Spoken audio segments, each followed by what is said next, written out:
नमस्कार, रूबरू में आपका स्वागत है। आज हम आपकी मुलाकात एक ऐसे महोदय से करा रहे हैं जो देश विदेश के चोटी के नेताओं और नामी गिरामी हस्तियों से अपने संबंधों के कारण अक्सर सुर्खियों में रहते हैं। तांत्रिक, गॉडमैन, कॉनमैन जैसे नामों से पुकारे जाने वाले ये महोदय अंतर्राष्ट्रीय स्तर पर कई तरह के सौदे कराने के आरोपों से भी घिरे हैं। प्रधानमंत्री नरसिंह राव के खासम खास माने जाने वाले यह तांत्रिक राजीव गांधी की हत्या की साजिश के आरोपों और कुख्यात अपराधी बबलू श्रीवास्तव के बयानों से उठे विवादों के कारण भी संदेहों के घेरे में है। जी हां, हम बात कर रहे हैं हाई प्रोफाइल तांत्रिक और कंट्रोवर्शियल गॉडमैन चंद्रा स्वामी की। 29 सितंबर 1949 को राजस्थान के अलवर जिले के गांव बहरौर के एक साधारण किसान परिवार में पैदा हुए चंद्रा स्वामी का असली नाम नेमीचंद जैन है। साधारण सा दिखने वाला बालक नेमीचंद न जाने कब तंत्र विद्या का जानकार चंद्रा स्वामी बन गया और फिर तंत्र मंत्र और यज्ञ के सहारे उसने पॉलिटिकल सर्कल में ऐसा जाल बिछाया कि देश का बड़े से बड़ा नेता भी उसके भव्य आश्रम में मत्था टेकने पहुंचने लगा। चंद्रा स्वामी का जादू किस तरह सर पर चढ़ के बोलता है, ये पिछले दिनों उनके पैतृक गांव में उनकी माता स्वर्गीय अचला देवी के श्रद्धांजलि समारोह में पहुंची राजनेताओं और फिल्म पर्सनैलिटीज की भीड़ से साफ हो जाता है। चंद्रा स्वामी के इंटरनेशनल कॉन्टैक्ट्स भी बहुत रिच हैं। 100 से भी अधिक देशों के प्राइम मिनिस्टर्स, प्रेसिडेंट्स या हेड्स ऑफ स्टेट से अपनी अंतरंगता का दावा करने वाले चंद्रा स्वामी सत्ता के गलियारों में अपनी जबरदस्त पैठ के लिए हमेशा चर्चित रहे हैं। हथियारों के सौदागर अदनान खशोगी और सुल्तान ऑफ ब्रुनई से तो उनकी पुरानी दोस्ती है। PLO leader Yasser Arafat, Jordan के किंग हुसैन, इजिप्ट के हुस्ने मुबारक, पूर्व अमेरिकी प्रेसिडेंट रिचर्ड निक्सन, श्रीलंका के पूर्व राष्ट्रपति जयवर्धना, मॉरिशस के पूर्व राष्ट्रपति शिवसागर रामगुलाम, बहरीन के सुल्तान खलीफा, मस्कट के गवर्नर और हॉलीवुड की फेमस अभिनेत्री एलिजाबेथ टेलर से भी उनके मधुर संबंध हैं। इन दिनों चंद्रा स्वामी पर चौतरफा हमले हो रहे हैं और खास बात तो यह है कि उनके दरबार में हाजिरी लगाने वाले राजनेता भी आज दिन के उजाले में उनके यहां जाने से कतरा रहे हैं। साउथ दिल्ली के भव्य आश्रम में रहने वाले चंद्रा स्वामी पहली बार गंभीर संकट में फंसे हैं। ये prime minister, president, governor, chief ministers, इनको कैसे आप पटा लेते हैं? कौन सा हुनर है आपके अंदर? जीवन में सबसे बड़ी आधार आलम्बन केवल अध्यात्म में हो सकता है और मैं अध्यात्म मार्ग का एक पथिक हूं, तो अपने को एक शक्ति लेने के लिए या अपने को मानसिक शांति के लिए ये आते हैं, क्योंकि ये लोग समाज में चर्चित है, इसलिए चर्चा बन जाती है कि ये लोग मेरे पास आते हैं। लेकिन तमाम साधु संत इस देश में हैं, उनके पास तो लोग नहीं जाते हैं। आपके पास क्यों governor, chief minister, prime minister, president एक देश के नहीं कई देशों के आते हैं? क्या चक्कर है? ये सब भगवत कृपा, भगवती की कृपा है, इतना ही कहूंगा। कुछ न कुछ मंत्र आपको उनको देते हैं, कुछ चमत्कार दिखाते हैं जिसकी वजह से लोग आते हैं। चमत्कार दिखाने में मेरा विश्वास नहीं है, न चमत्कार में दिखा के प्रभावित करने में मेरा विश्वास है। स्वामी जी, बात समझ में नहीं आती कि नेताओं से सिर्फ आपके आध्यात्मिक संबंध है। निश्चित विशुद्ध आध्यात्मिक, सांस्कृतिक और धार्मिक संबंध ही है। कुछ न कुछ राजनीतिक संबंध तो है ही। आप उनकी राजनीतिक मदद करते हैं, किसी को कुर्सी पे बिठाते हैं, किसी को कुर्सी से हटाते हैं, किसी को इलेक्शन लड़ने के लिए पैसा दिलवाते हैं। ये तो आप लोगों की कल्पनाएं हैं। जब आप कहते हैं कि सारे नेताओं से आपके अच्छे संबंध हैं, जहां तक प्राइम मिनिस्टर्स का सवाल है, इंदिरा गांधी से आपके अच्छे संबंध रहे, राजीव गांधी से भी अच्छे हो गए थे, चंद्रशेखर का तो कहने क्या, वो तो बिल्कुल आपके खासम खास थे, नरसिम्हा राव जी के लिए भी यही कहा जाता कि आपके खासम खास हैं। फिर वीपी सिंह को आप क्यों नहीं पटा पाए? वो आपके खिलाफ क्यों रहे? मेरे मन में उसके प्रति भी कोई नहीं है और न मैंने प्रयत्न किया। मैं उनसे जरूर 1976 में मिला था, जब वो केंद्र में उप वाणिज्य मंत्री थे। अदनान खशोगी तो हथियारों के सौदागर हैं, इस काम में आपकी मदद लेते हैं वो? ये बात शोभा देती है आपको? ये आपको आज बता दूं, जब वो मेरे से मिले, निश्चित वो अस्त्र शस्त्र के व्यापार करते थे, और मिलने के बाद धीरे धीरे मैंने उनका हृदय परिवर्तन किया। आज लगभग 10 वर्ष से उन्होंने कोई किसी तरह का अस्त्र शस्त्र का व्यापार नहीं किया है। अहिंसा में उनकी रुचि हुई है और आजकल उनके पास तो रियल एस्टेट के, फाइनेंस के, इंटरनेशनल ट्रेड के इस कामों में रुचि लेते हैं। आप ये भी आरोप है कि पामला बोडस का आपने इस्तेमाल किया तमाम डील कराने में, आपने और खशोगी ने। खुद पामला बोडस ने आरोप लगाया है। इन कल्पना की बातों पे मैं क्या समीक्षा करूं?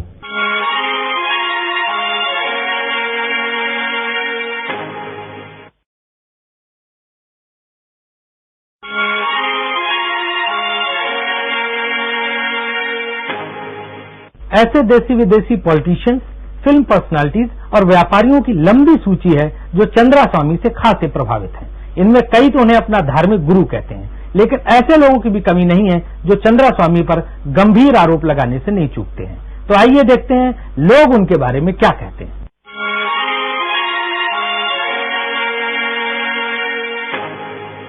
चंद्रास्वामी को संतों की श्रेणी में तो कतई स्वीकार करने के लिए तैयार नहीं हूं और राजनीतिक की श्रेणी में तो वो आ ही नहीं सकते।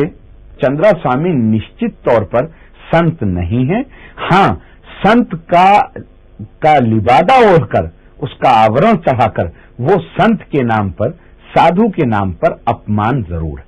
बहुत भले व्यक्ति हैं चंद्रास्वामी। महान धूर्त, लंपट, ठग और पाखंडी है।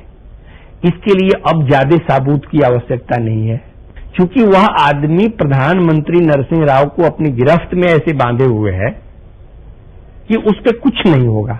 वह इस देश में कानून से ऊपर है। जितनी देर तक सीबीआई रिपोर्ट नहीं देती, हम कैसे कह सकते हैं कि गलत है? चंद्रास्वामी को मेरा जो जानकारी रही है वो रही है, मैं उनको पेशेंट मानता हूं। मैं डॉक्टर, वो मेरे मरीज मेरे अस्पताल में 3 महीने दाखिल रहे। तो जैसे हर व्यक्ति के अनेक रूप होते हैं और हर व्यक्ति अनेक रूपों में अनेक लोगों से मिलता है। मेरे से जिस रूप में चंद्रास्वामी मिले वो ये रूप। I want to root out men like Chandraswamis and all kinds of people like Chandraswamy from Indian politics. Because he's an international crook. He's an international criminal who should be in jail. He is an ordinary person who's done well in his own profession. उनके profession के माध्यम से जो वो करते हैं उसकी मैं इज्जत करता हूं, लेकिन अगर उन्होंने इस तरह का बयान दिया है तो this is totally irresponsible of him. एक एनआरआई से $10 मिलियन चीटिंग करके लिया। He is the main accused in the Saint Kitts forgery against VP Singh. मुजरिम नंबर 1। आध्यात्मिकता की स्पेलिंग चंद्रास्वामी नहीं कर पाएंगे। अगर आप उनसे लिखवाइए आध्यात्मिकता तो उसको सही नहीं लिख पाएंगे। ये आध्यात्मिकता के विषय पर बात क्या करेंगे? जहां तक चंद्रास्वामी में अध्यात्म की बात रही, उन्हें अध्यात्म का ज्ञान तो है, उन्हें वैदिक ज्ञान है, उन्हें उपनिषदों का ज्ञान है, उन्हें तंत्र का भी थोड़ा ज्ञान है, परंतु वे उस पूरे ज्ञान को एक पूर्ण अध्यात्म में नहीं लगा रहे हैं।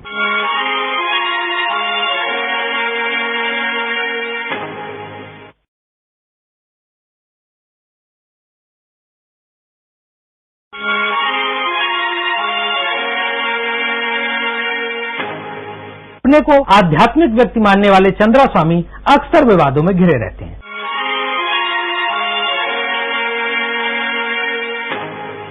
चंद्रास्वामी पर भारत के प्रधानमंत्रियों से अपनी निकटता का लाभ उठाकर अपने व्यापारिक साम्राज्य को बढ़ाने के भी आरोप लगते रहे हैं। आज पूर्व प्रधानमंत्री चंद्रशेखर और प्रधानमंत्री नरसिम्हा राव से चंद्रास्वामी के अंतरंग संबंध बताए जाते हैं। चंद्रशेखर से उनकी दोस्ती अक्सर सुर्खियों में रहती है। चंद्रास्वामी की औरों से मित्रता हो तो ठीक आदमी है। हम अगर कहें हमारे से कितनी मित्रता है उस बारे में, हमको चंद्रास्वामी से परिचय हमारा 1970 से है। अब मैं कह दूं मेरा परिचय नहीं है। आपके भी नेता लोग थे, उनसे बड़ी मित्रता थी, लेकिन वो गुप्त मित्रता थी। हम गुप्त मित्रता नहीं करते हैं।